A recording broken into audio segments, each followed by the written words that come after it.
Hello friends, welcome to the part 2 of issue of shares. आप part 1 के अंदर मेरे साथ देख चुके हैं अभी तक, उसको ज़रा फटाफट समराइज कर लेते हैं कि जो भी पैसा होता है कंपनी के एस्क्रो अकाउंट के अंदर आता है, फिर कंपनी इंश्योर करती है कि उसे मिनिमम सब्सक्रिप्शन रिसीव हो गया या नहीं हो गया। वंस कंपनी इंश्योर कर लेती है कि उसे मिनिमम सब्सक्रिप्शन रिसीव हो गया है तो वो पैसा एस्क्रो अकाउंट से निकाल के कंपनी के अकाउंट में ट्रांसफ़र कर दिया जाता है और उस समय एंट्री क्या होती है हमारी, bank account debit to share application. उसके बाद जब ये कंपनी शेयर्स अलॉट करती है, अभी तो उसे एप्लीकेशन का पैसा मिला है, उसने आपके ऑफ़र को एक्सेप्ट कर लिया और कंपनी शेयर्स अलॉट कर रही है, दैट इज़ इशू कर रही है, तो वो क्या करेगी, इस एप्लीकेशन के पैसे को किस में कन्वर्ट कर देगी, शेयर कैपिटल में। अब ये एंट्रीज किस अमाउंट से होंगी, देखिए जितना आपके पास एप्लीकेशन का पैसा टोटल आया है, number of applications received into application money, पहली एंट्री तो उतने से होगी, bank account to share application. But जो दूसरी एंट्री है वो होगी share application to share capital, shares issued multiply by application money. अब ये क्या है, ध्यान से समझो। सपोज कंपनी ने ऑफर्ड किए 1 लाख शेयर्स और एप्लीकेशंस आई उसके पास, केस 1 1 लाख, केस 2 95, केस 3 1,20,000। पहले केस में 1 लाख एप्लीकेशंस आई हैं, 1 लाख ही कंपनी शेयर्स ऑफर कर रही है, तो होगा क्या, 1 लाख इंटू 3, यहाँ भी 3 लाख, यहाँ भी 3 लाख 3 लाख। केस 2 में उसके पास 95,000 एप्लीकेशंस आई हैं, तो ऑब्वियसली इशू भी कितने होंगे, 95,000। बट केस 3 अगर आप देखो तो उसमें कंपनी के पास एप्लीकेशंस बेटा कितनी आ गई हैं, 1,20,000, बट वो ऑफर कितने कर रही है, 1 लाख शेयर्स। तो यहाँ पर जो एक्सेस एप्लीकेशंस आ गई हैं, कितनी आ गई हैं बेटा, 20,000। तो अभी मैं आपको सिर्फ एक सिंपल सा केस बता रहा हूँ कि एक्सेस एप्लीकेशंस जितनी आएंगी उसका पैसा जो है कंपनी वापस कर देगी। क्या कर देगी, वापस। बहुत सारी चीज़ें होती हैं, आगे जाके प्रोराटा वगैरह पढ़ेंगे, बट अभी आप सिर्फ इतना समझो कि अगर एक्सेस एप्लीकेशंस कंपनी के पास आई हैं तो कंपनी उसको क्या कर देगी, वापस। तो हमने क्या कर दिया, टू बैंक अकाउंट। आप समझो इस चीज़ को, शेयर कैपिटल के अंदर कितना जाएगा कि जितने आपने शेयर्स इशू किए इनटू एप्लीकेशन, कंपनी उतनी ही कैपिटल बनाएगी जितने उसने शेयर्स अलॉट किए, और जितना एक्सेस पैसा है बेटा कंपनी उसको क्या कर देगी, सर कंपनी उस एक्सेस पैसे को जो है वो रिफंड कर देगी। ये बैंक अकाउंट के अंदर बताओ क्या जाएगा, बैंक अकाउंट के अंदर जाएगा जितनी एक्सेस एप्लीकेशंस हैं मल्टीप्लाई बाय एप्लीकेशन मनी। अभी मैं एक क्वेश्चन पूरा करवाऊंगा, ठीक है, उसके अंदर देखेंगे और अच्छे से, अभी तक आपको यहाँ तक समझ में आता है। तो हम यहाँ पर रिसीव तो 120,000 एप्लीकेशंस पे कर रहे हैं पैसा, बट कैपिटल बना रहे हैं 1 लाख को और 20,000 एप्लीकेशंस को पैसा हमने रिफंड कर दिया। अब मैंने आपको यहाँ पे क्या बताया था, एप्लीकेशन मनी रिसीव हुई, यहाँ पर ये एंट्री कब होगी, एट द टाइम ऑफ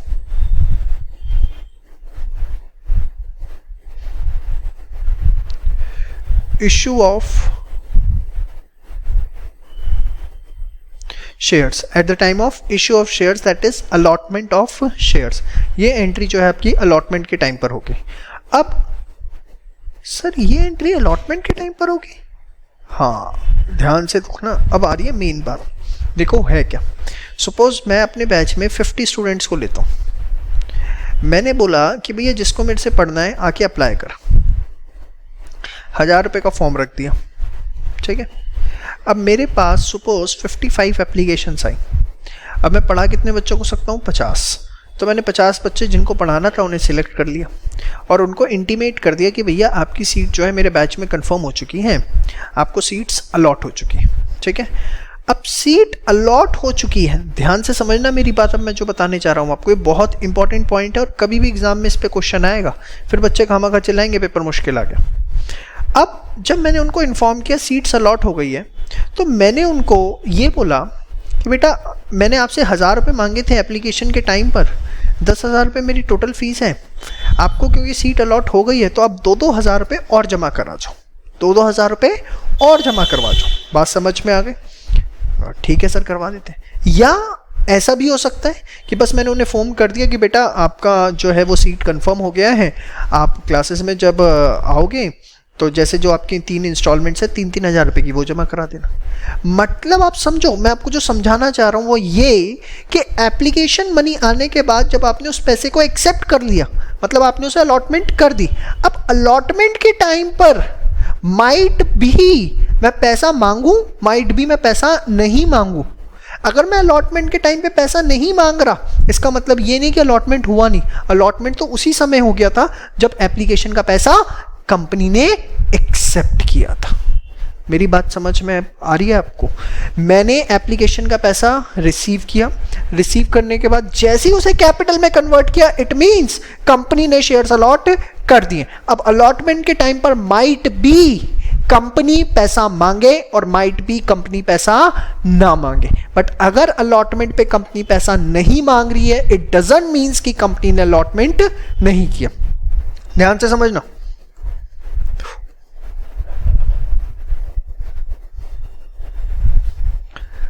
तो यहां पर लिखा है एक्सेस एप्लीकेशन। मैंने सपोज अलॉटमेंट के टाइम पे 2 रुपए मांगे, बट क्या ये जरूरी है? ये बिल्कुल भी जरूरी नहीं है, बट सपोज मैंने मांगे तो होगा क्या, share allotment to share capital, share allotment to share capital. ये share allotment to share capital क्या है? ये share allotment to share capital है कि आपने अलॉटमेंट पर कितने पैसे रिसीव करने हैं, मतलब number of shares issued into allotment money. बात समझ में आई? और उसके बाद हम क्या करेंगे, bank account to share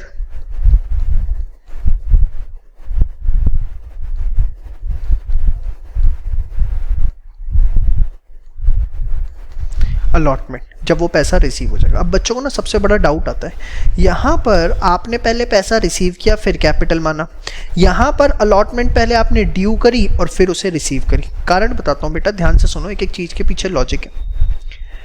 application के टाइम पर इट वॉज नॉट कन्फर्म्ड कि how much applications my company is going to receive.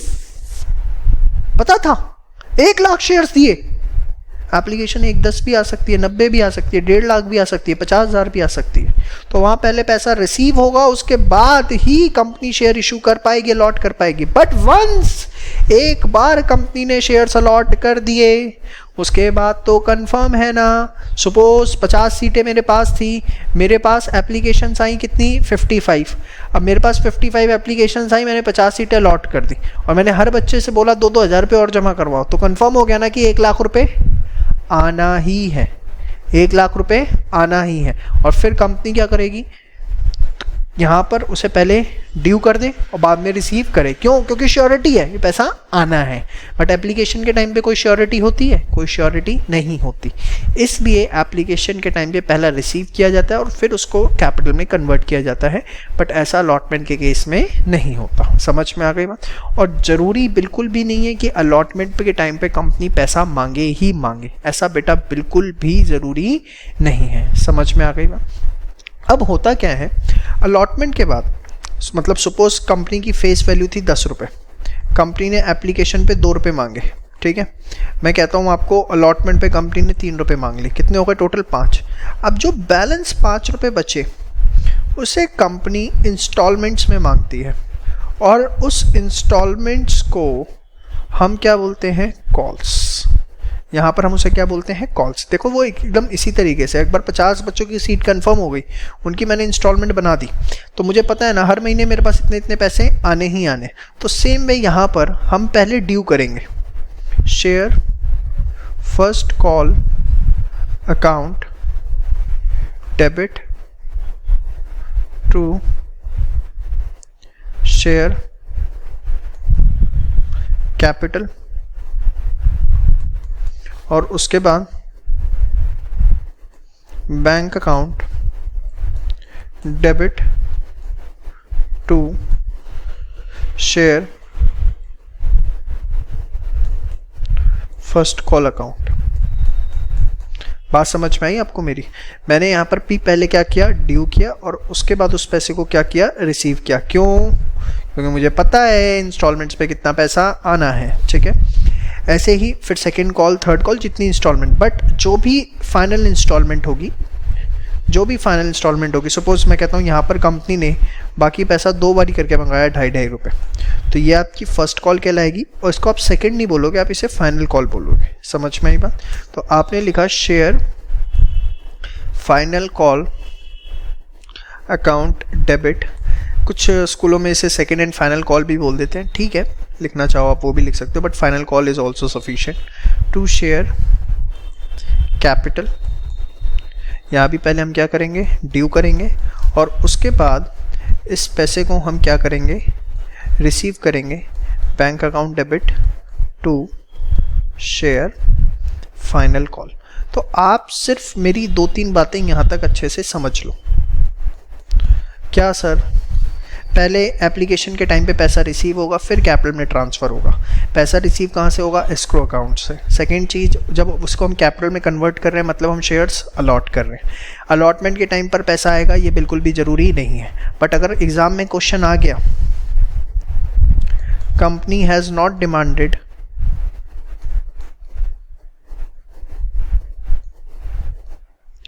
Any amount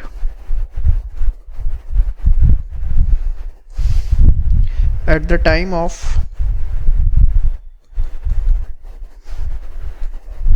allotment,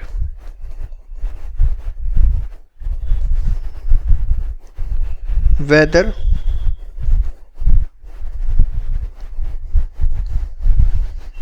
it has made the allotment of shares। तो आप क्या बोलोगे, उसने अलॉटमेंट ऑफ शेयर्स किया है? 1 नंबर का बहुत इंपॉर्टेंट क्वेश्चन है ये। तो yes, when application money is accepted, it represents allotment, it represents allotment. बात समझ में आई? वो क्या रिप्रेजेंट करता है, अलॉटमेंट। ये क्वेश्चन बहुत इंपॉर्टेंट है, और बाकी पैसा किस में आता है बेटा, कॉल्स में, ठीक है।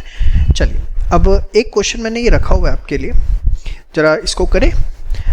केस 1 एप्लीकेशन, कंपनी ने ऑफर किए 1 lakh share. Case 1 application 1 lakh आई, केस 2 95,000 आई, case 3 1,20,000 application I.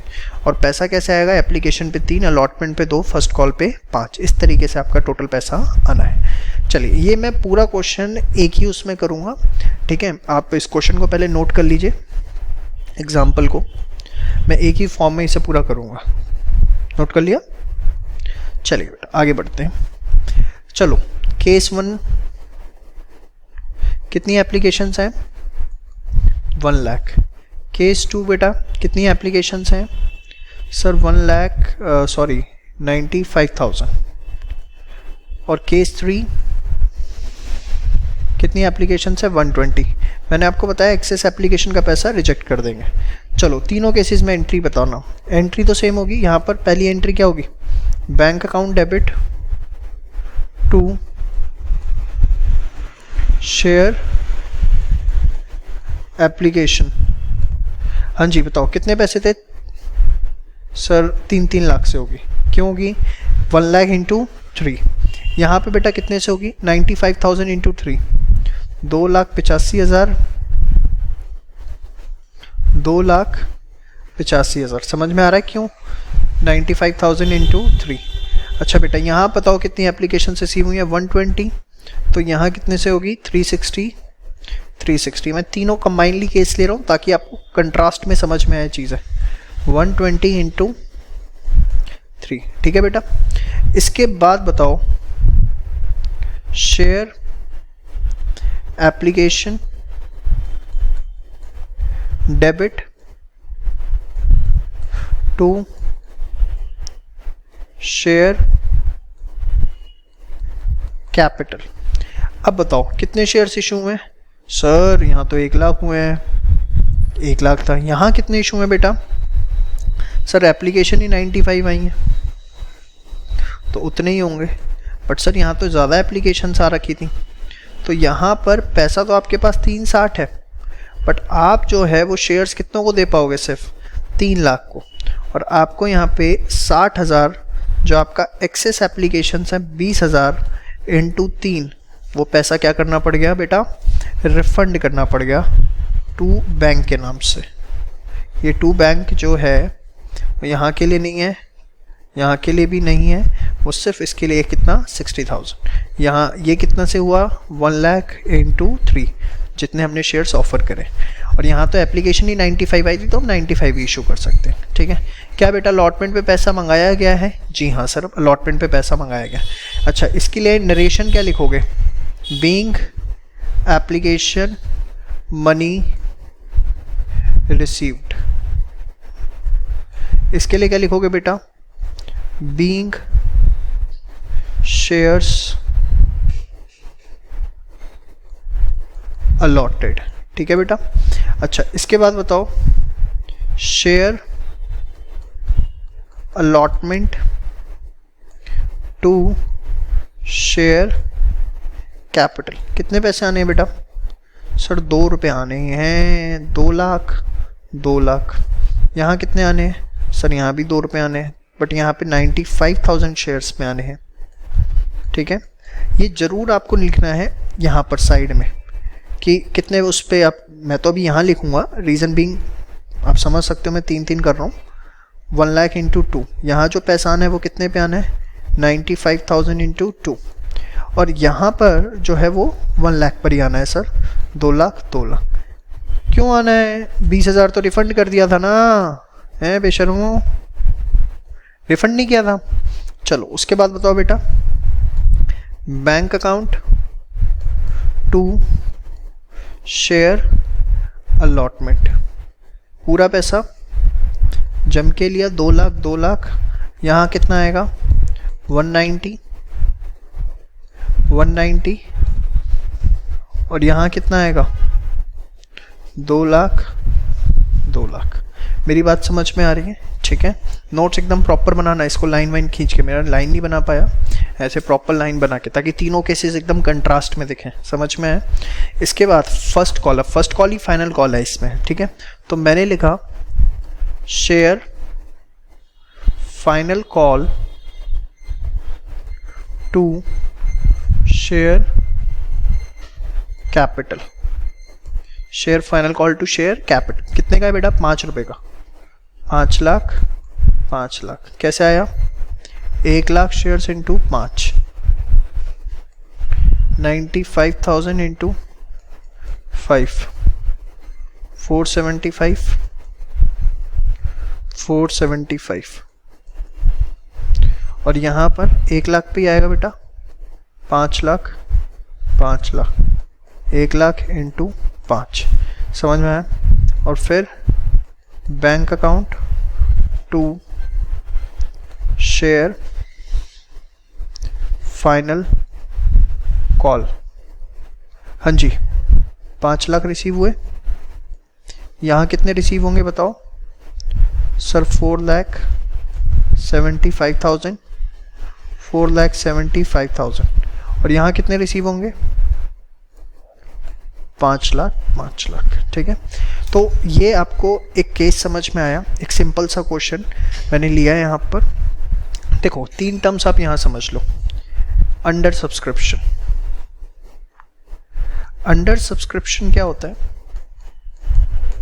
When number of applications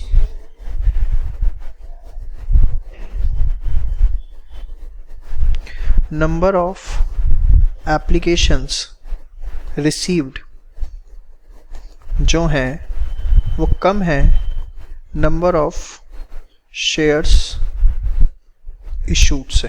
जितने हमने शेयर्स इशू किए हैं, एप्लीकेशंस रिसीव जो है वो उससे कम है। Over subscription. ओवर सब्सक्रिप्शन क्या होता है? नंबर ऑफ एप्लीकेशन रिसीव्ड जो है वो ज़्यादा है नंबर ऑफ शेयर्स इशूड से, ठीक है बेटा। और पार सब्सक्रिप्शन तीनों वर्ड सब आपको पता होने चाहिए। Number of application received equal है नंबर ऑफ शेयर्स इशूड के, ठीक है। ये जो था आपका केस 1 किया आपने मेरे साथ, ये किया आपने केस 3, और ये आपने किया मेरे साथ केस 2, ठीक है। तो अब ये टर्म्स भी आपको समझ में आ चुके हैं, और कैसे तीनों के केस में एंट्रीज हमें रिकॉर्ड करनी है उसका एक बेसिक आइडिया जो है वो अभी हमने डेवलप किया है, ठीक है। चलिए यहाँ तक आप नोट्स बनाइए, रिवाइज करिए, नेक्स्ट पार्ट के अंदर हम बाकी बातें कवर अप करते हैं।